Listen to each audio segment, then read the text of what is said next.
Les amis, bonjour à tous, j'espère que vous allez bien et que tout se passe pour le mieux pour vous les amis. Ça fait plusieurs jours, j'étais pas là, j'étais en week-end chez de la famille, c'était le mariage de mon beau-frère à qui je souhaite une grosse paix à lui et sa femme et que Dieu les accompagne avec plein de bonheur, j'en profite pour vous le dire une nouvelle fois.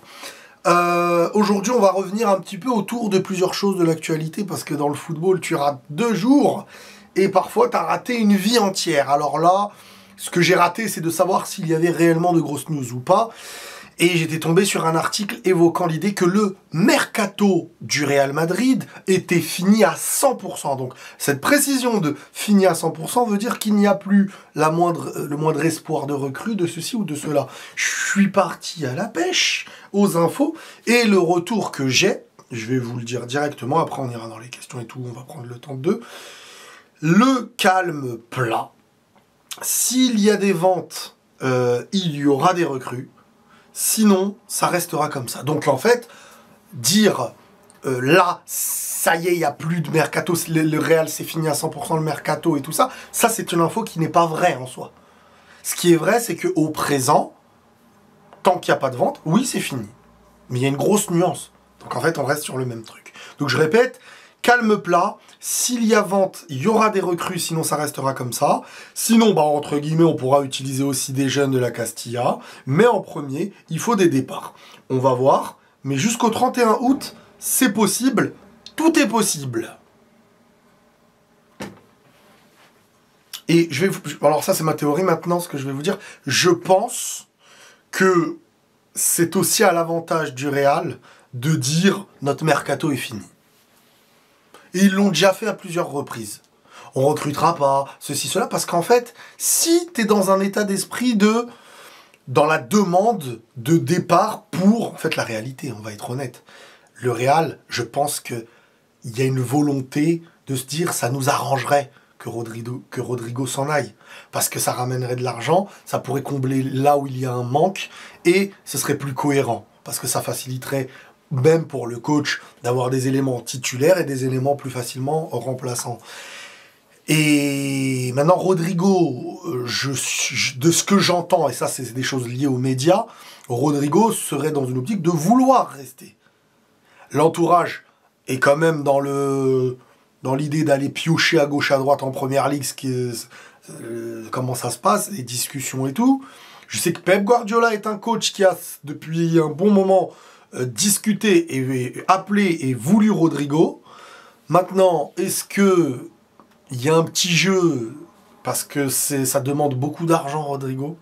Ça demande beaucoup d'argent, l'entourage est voilà, dans une demande pour moi un peu excessive parfois. Et il faut à la fois combler un transfert pour le Real et en même temps les demandes pour le joueur et l'entourage. Et peut-être que les clubs sont en train de se dire on n'est pas dépendant de ce transfert. Et le Real veut faire comprendre qu'ils ne sont pas dépendants aussi d'un départ. Parce que si le Real est dans une position de on veut vendre, il faut à tout prix que le mercato n'est pas fini, mais ça dépend de... Si publiquement il y a cet état d'esprit et que ça fait ressortir cette info, forcément, tu es un peu plus esclave et donc forcément, c'est toi qui dois te retrouver dans l'idée de prendre sur toi, de vendre un peu moins cher parce que c'est toi qui as besoin de liquider plutôt que là, qu'en face, le besoin de prendre. Et je pense que le Real, souvent, veut fonctionner dans un état d'esprit où nous, c'est comme ça et ça nous pose pas de problème si ça reste comme ça. À vous de faire ce pas. Tu vois, comme un petit peu avec un joueur, tu veux venir, nous on va pas mettre le prix, donc si tu viens libre, par contre on te met bien. Et donc tu vois ce truc de, nous il n'y a pas de problème. Mais en vrai, il y a encore un manque et des questions et des doutes. Parce qu'on a perdu Kroos, et on a vu ce que ça a donné. Hein. C'est un Kroos que tu ne remplaces pas. On a perdu Modric, qui lui aussi, on le remplace pas là, footballistiquement et numériquement. C'est-à-dire que on a moins de milieux, et en plus de ce moins de milieux, on n'a pas remplacé leur profil dans l'importance qu'ils avaient dans leur époque, en fait. Et là, ça devient, je veux dire, problématique, on ne sait jamais, parce que ça dépendra comment tu vas jouer et qui tu rajoutes, parce que Mastantuono, il faut voir. Moi, attention, moi, j'ai pas une attente excessive de Mastantuono. Pour moi, la première saison d'un Mastantuono peut être une bonne surprise, et la bonne surprise sera un joueur qui rentre et qui fait des bonnes choses. J'entends beaucoup de choses, des attentes excessives d'un joueur qui est à l'étranger, qui va arriver dans un continent qu'il connaît pas, dans un contexte qu'il connaît pas, avec un club aussi haut qu'avec les exigences d'un Real Madrid. Si un joueur arrive à, même Neymar, même Messi, tous les... Non, Messi, il était quand même à la Masia. Mais même Neymar, quand il arrive, il y a un temps d'adaptation. Il n'arrive pas en mode c'est bon, il y a de l'adaptation. Alors je lui souhaite d'avoir l'adaptation d'un Neymar. Mais ce que je veux dire, c'est que la Mignama, la Masia, les petits jeunes et tout, faut pas partir dans cet état d'esprit de... Eux, ils connaissent le contexte et ils ont été formés dans le contexte dans lequel ils ont ensuite grandi. Et nous, on les voit pour les premières fois. Mais eux, ils avaient cet ingrédient. Un Mastantuono vient de loin. Ça m'étonnerait qu'il arrive et boum! Parce que même en termes de poids dans une équipe, tu te permets un peu moins quand tu arrives dans un club, quand tu pars d'un club où tu es libre de faire ton football et de créer, d'avoir les initiatives parce que tu es le taulier technique, dans un club où il y a des tauliers techniques, il y a des tauliers médiatiques, t'arrives, t'as Mbappé, t'as du Bellingham, alors il sera en mode repos parce qu'il a été opéré, t'as du Vini, t'as des joueurs qui, c'est pas, tu prends le ballon, tu décides du match, quoi. Donc c'est 2 fois plus de difficultés d'intégration. Et quand j'entends, il arrive, il sera titulaire indiscutable et tout, alors on est sur une restructuration, on est en train de reconstruire une équipe, un nouveau cycle, je suis d'accord, mais il y a une forme de hiérarchie encore. Et ça m'étonnerait, je le demanderais, qu'on ait le génie qui arrive, qui devient le remplaçant des milieux qu'on a perdus, etc. Mais il y a une progression, instaurer Arda Güler, trouver qui sera le milieu, voir la réintégration de Camavinga, comment elle pourrait se passer. Tu vois, vraiment... tous ces trucs-là passent avant, pour moi, l'idée que Mastantuono arrive et ça y est, c'est le milieu qu'on avait attendu depuis longtemps. Attention. Attention. Donc, maintenant, voilà, comme ils m'ont dit, on va voir jusqu'au 31 août. C'est possible. Tout est possible. Donc, je pense, comme je vous le dis, que le Real est dans un état d'esprit où c'est tout à leur intérêt de dire « Ok, on a notre équipe, on va faire avec.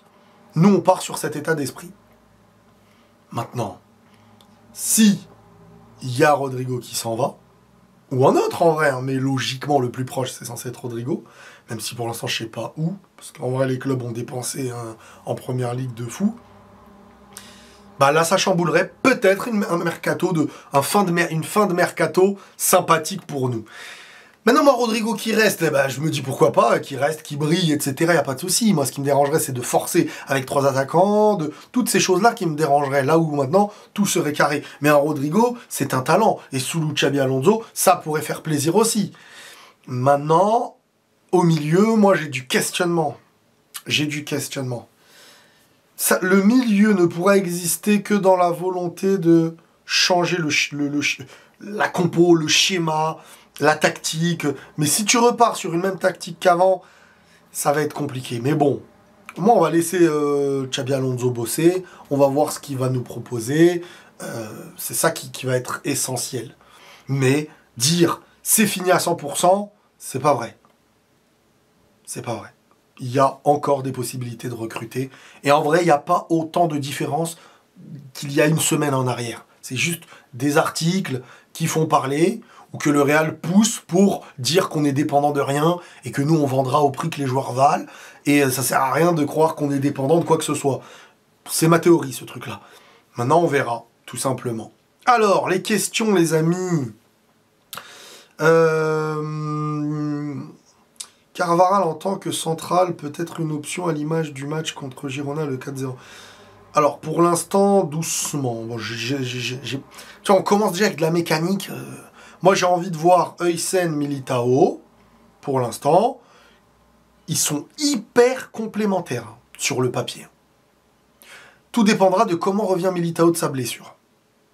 Huysen peut permettre à Militao d'être le Militao qui parfois est un défaut pour lui-même. Le Militao excessif qui crée la justesse à côté. Si tu as 2 joueurs qui ont le même style défensif, physique, costaud, rugueux, mais si tu as le, entre guillemets, hein, je vais schématiser le truc, mais si tu as un Militao qui se jette dans l'aspect bataille, mais t'as l'autre derrière qui anticipe. C'est hyper intéressant. Moi, je pense que si Militao est à son niveau, on peut avoir une très belle doublette avec Huysen. Vraiment. Après, en dehors de ça, oui, je sais pas là où t'es le plus esclave. Si t'as pas de blessure, il te faut quand même un milieu, pour moi. Si t'as pas de blessure. Parce que défensivement, on peut dire, t'as Militao, t'as Huysen, je vais pas dire Alaba, parce que pour moi, c'est vraiment au plus haut niveau très compliqué. Mais t'as Tchouaméni qui peut redescendre. T'as quand même Rudiger qui, voilà, s'il est épaulé et tout, il y a moyen. Mais au milieu, il te manque un certain profil. Tu perds... Alors oui, Arda Güler, mais Arda Güler, il va être sur la saison où on va enfin se dire, allez, qu'est-ce qu'il vaut dans un schéma où il est de plus en plus titulaire, voire un titulaire. Comme on a pu le voir à la Coupe du Monde des clubs. Oui, il y aura du ballon. Il y aura beaucoup plus de ballons, etc. Mais il y a un questionnement. On va voir un petit peu ce questionnement. Tu perds Bellingham pendant un bon moment. Et moi, c'est Kamavinga. Kamavinga, c'est maintenant ou jamais. C'est la saison ou jamais du Kama. Moi, Kama, j'aime beaucoup. Hein. Franchement, il nous a montré des choses et tout. Mais là, c'est le moment de retrouver de la justesse. Kama, il sait être explosif. Il sait se projeter. Il sait des fois défendre et tout. Mais il n'est jamais un grand récupérateur. Il n'est jamais un immense constructeur. Et il n'est pas non plus le mec qui se projette de manière parfaite. Il est plein de choses sans être une grosse chose. Et à un moment donné, on va te mettre un poste pour être quelque chose. C'est ça qui parfois peut me perturber dernièrement chez le Kama. Donc Carvajal, pour l'instant, pour moi, ne doit pas être le joueur qu'on est déjà en train de transformer. Non, Carva, faut le mettre avec la concu de Alexander Arnold, pour moi. C'est moi où la hype pour une nouvelle saison a rarement été aussi grande. Bah en fait, c'est un foot de nouveau cycle, là, j'ai l'impression. Un PSG étant la meilleure équipe de la saison dernière, qu'est-ce qu'elle va être cette année? Parce qu'elle a marché quand même sur... Enfin, elle a marché, il y a eu des matchs compliqués, hein, mais je veux dire, elle a marché dans le sens où sur la finalité incroyable. T'as Chelsea qui a montré en Coupe du Monde des clubs que capable de battre un PSG avec une manière. Donc même eux, tu te dis, ah ouais, comment ils vont être cette saison? Alors sur la régularité, ça va être compliqué en Première Ligue, on connaît, mais c'est une équipe qui peut éliminer un gros. T'as Liverpool qui est une équipe sur le papier incroyable. T'as le Real qui se reconstruit sous Xabi Alonso, Mbappé Vini.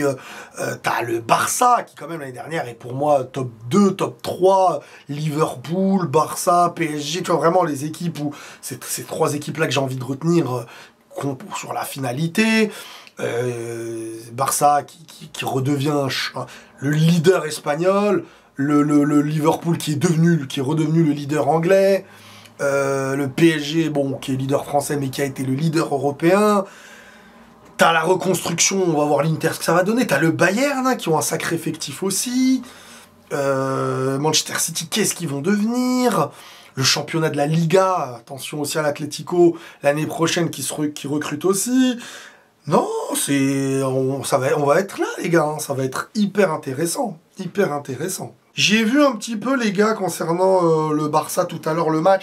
Bon, j'étais pas dans un état d'esprit où je me dis, franchement, je vais pas dire que ça mérite pas un débrief, mais j'ai pas tout vu. C'est-à-dire que si j'avais tout vu, je savais qui était là, je savais vraiment à l'avance tout, j'aurais peut-être pu bien en parler. Mais globalement, c'est tellement une surdomination du Barça qui s'amuse. Là où c'est intéressant, si je peux faire une petite analyse, allez, une petite analyse de ce que j'ai vu du Barça sur les derniers matchs. Je n'ai pas tout vu de tous les matchs, mais j'ai vu beaucoup de choses de tous les matchs. Et ce que je trouve intéressant, c'est qu'ils ont l'air rodés, en fait, le Barça, dans la circulation, dans les déplacements, et Lamine Yamal qui prend une maturité d'un joueur qui est attendu parmi le top 1, top 2, top 3 joueurs individualité mondiale. Donc le mec, en fait, arrive à présent avec ce truc-là. Là. Ce qui fait que la critique va être plus grosse dans le moment calme, dans le calme qui nous fera, si ça se passe bien ou pas bien. Mais par contre, là, dans l'attente qu'il y a en face, dans les stratégies vis-à-vis de lui, sa réussite aura aussi beaucoup plus de waouh, là il est en train d'être. Il est, on le sait, mais waouh. Et ouais, le Barça est rodé. Et rodé collectivement. À voir, moi c'est un truc parce que je sais qu'ils vont être rodés, construction en plus début de saison, ils n'auront pas encore ce sur-régime, cette fatigue. stratégiquement, défensivement, est-ce qu'ils vont être aussi agressifs et hauts dans l'aspect de jouer le hors-jeu, donc dans l'idée de ne pas être amené à défendre, mais plutôt d'attaquer pour attaquer les autres, et d'empêcher l'attaque par l'idée que tu attaques encore plus haut que eux. Est-ce que les équipes vont mieux gérer ça et voir voilà, le poids que le Barça, est-ce que le Barça va instaurer une dictature en Liga, parce que pour l'instant c'est le Barça et la dictature du Barça dernièrement en Liga cette année. Le Real, on va voir comment ils vont reprogresser, comment ils vont retrouver de la régularité, de la solidité et du football qui perturberait l'adversaire. Donc c'est pour répondre à la question, que penses-tu des matchs de préparation du Barça et surtout de Yamal? Yamal individuellement, il se positionne maintenant comme peut-être le numéro 1 individuellement dans l'élimination. Il est attendu comme le numéro 1 en ce moment, en tout cas. Est-ce que tu penses qu'on va retrouver un Tchouaméni régulier enfin? S'il est sur la même continuité que la deuxième partie de saison, il y a de quoi. Et Xabi Alonso, pour moi, a de quoi en faire sur ce qu'on a vu en Coupe du Monde des clubs. J'ai vu un Tchouaméni que je n'avais jamais vu. Dans le sens où liberté, importance, capable de aussi décider de monter. Ça dépendra aussi de ce qu'il y a autour. Parce que si autour, tu mets des mecs qui gèrent pas bien le ballon, ils font pas leur rôle qui permet au rôle de Tchouaméni d'exister et d'être performant. Si tu mets un Tchouaméni dans un aspect de toujours être la compensation d'une faille collective, il va pas être bon. Il faut aussi lui donner un rôle, il connaît son rôle avec le nouveau coach, mais je veux qu'autour, c'est comme Valverde. Valverde, pour qu'il existe, il ne faut pas qu'il soit la pièce qui doit être la construction, mais la pièce qui doit être son propre rôle à lui, pouvoir casser des lignes, mettre une intensité physique, et capable d'être dans le déplacement, la compensation, parce que là c'est l'un des meilleurs compensateurs du monde, Valverde, quand il est entouré d'un Kroos, d'un mec qui sait réguler le jeu, qui sait faire ces choses-là. Qu'est-ce que tu penses du mercato du Real ? Alors je pense que c'est bien, on a comblé des choses qu'il fallait combler.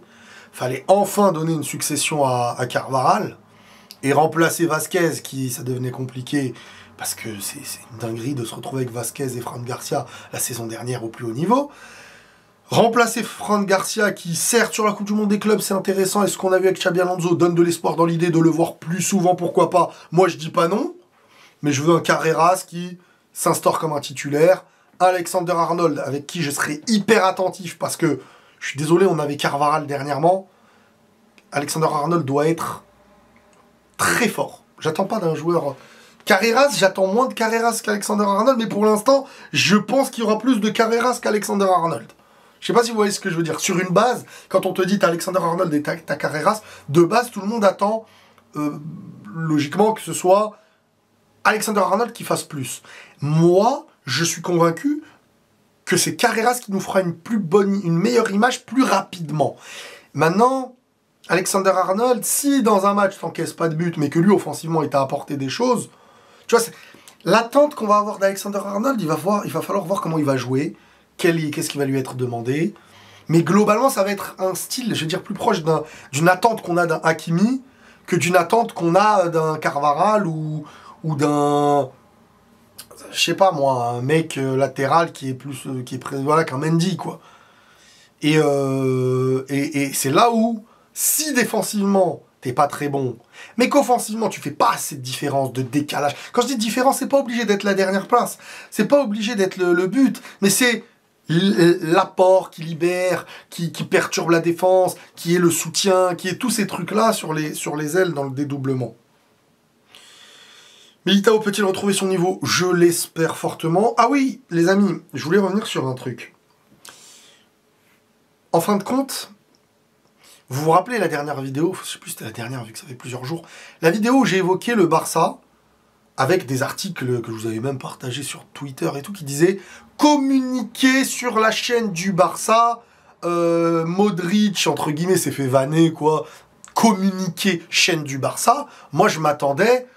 un communiqué, c'est pas un communiqué, quand j'apprends derrière, franchement j'étais un peu deg parce que, mais après je suis content parce que j'ai quand même dit dans ma vidéo, qu'est-ce que j'avais dit? J'avais dit, je peux me tromper, mais si ça a été fait dans telle circonstance, ouais. Alors attention, c'est déplacé. C'est déplacé.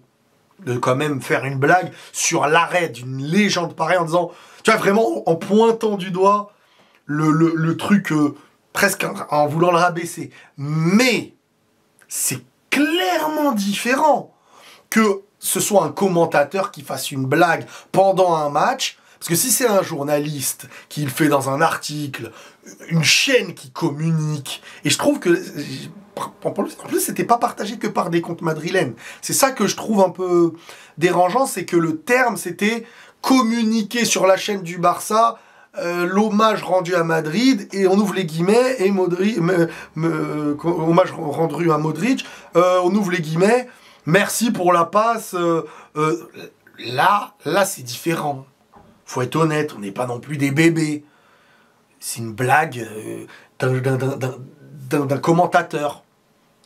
Que des gens s'en plaignent, ok, tu défends Modric et tout, il n'y a pas de galère. Ça aurait été la même si c'était une chaîne du Real qui avait parlé d'un joueur du Barça en disant merci à je sais pas quoi.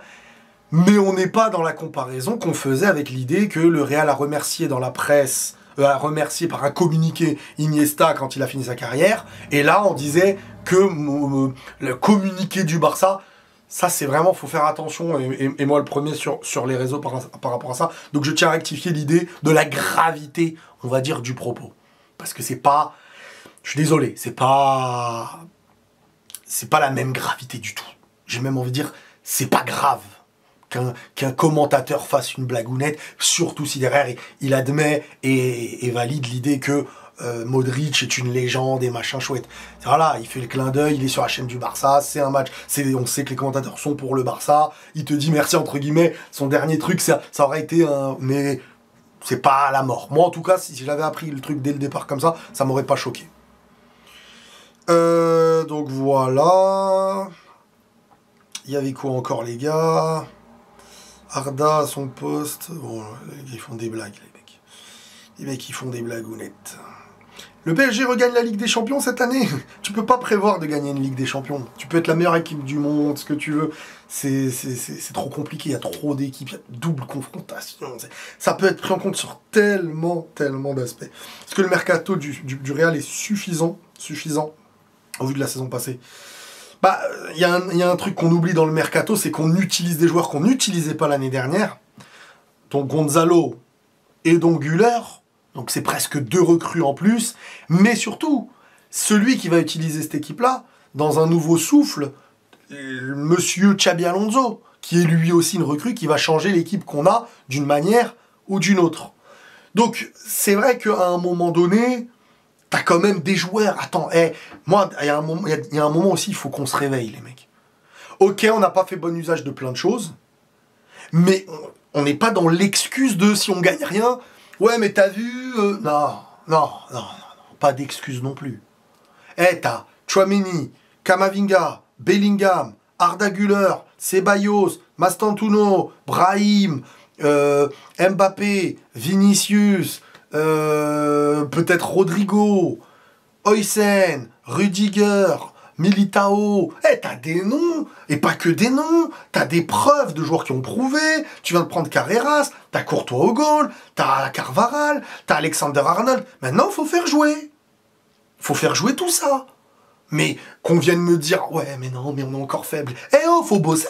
Vous avez des joueurs qui ont de quoi bosser.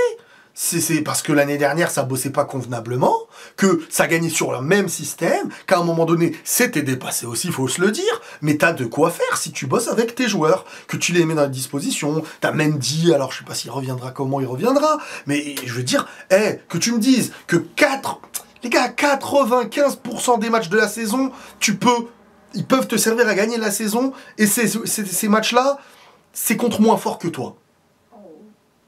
Ouais, c'est mon ventre qui a fait ce bruit. C'est 95% de supériorité de ta part. Donc c'est ta manière de gérer ces matchs qui font déjà que tu peux jouer ta Liga et que tu peux jouer une Copa del Rey, possiblement. Parce que, allez, tu vas en finale, si tu joues bien et tout, ça va se jouer serré, tu gagnes ou tu perds. Ensuite, est-ce que tu vas être au niveau du Barça dans la confrontation directe? Est-ce que tu vas être au niveau de Liverpool? Est-ce que tu vas être au niveau d'Arsenal? Est-ce que tu vas être... Ok. Là-dessus, c'est un autre débat. Mais des fois, des équipes comme City, ont été meilleurs que tout le monde, et dans la confrontation directe avec le Real, ils ont perdu. Donc le Real, on leur demande d'être meilleurs que les 95% d'équipes qui sont inférieures à toi. Avec la manière, la cohérence, savoir être solide derrière, cohérent devant. Et déjà, c'est ça la base. Ton championnat, il se gagne pas comme une Ligue des Champions. Ton championnat, tu peux perdre. Aller, retour, le Barça, 3-0, tu peux perdre. Et tu peux gagner ton championnat plus 6, plus 7 points. Donc, à un moment donné, le Real doit aussi... Enfin, le Real, nous, etc. Parce qu'on n'a pas renouvelé à 100% tous les postes avec 3 joueurs clés et tout. Nous aussi, on doit travailler avec la jeunesse, avec ceci. Ça, là, il te manque un truc. Bah, t'as le coach qui permet de travailler cette chose-là. T'as des joueurs de fous. T'as des joueurs de fous. Donc aussi, au Real, de remettre le tablier et rebosser collectivement, chose qui n'a pas eu lieu depuis un bon moment. Voilà. Donc voilà, c'est ma phrase de fin. C'est ma phrase de fin, les amigos. Prenez tous soin de vous et la paix sur vous.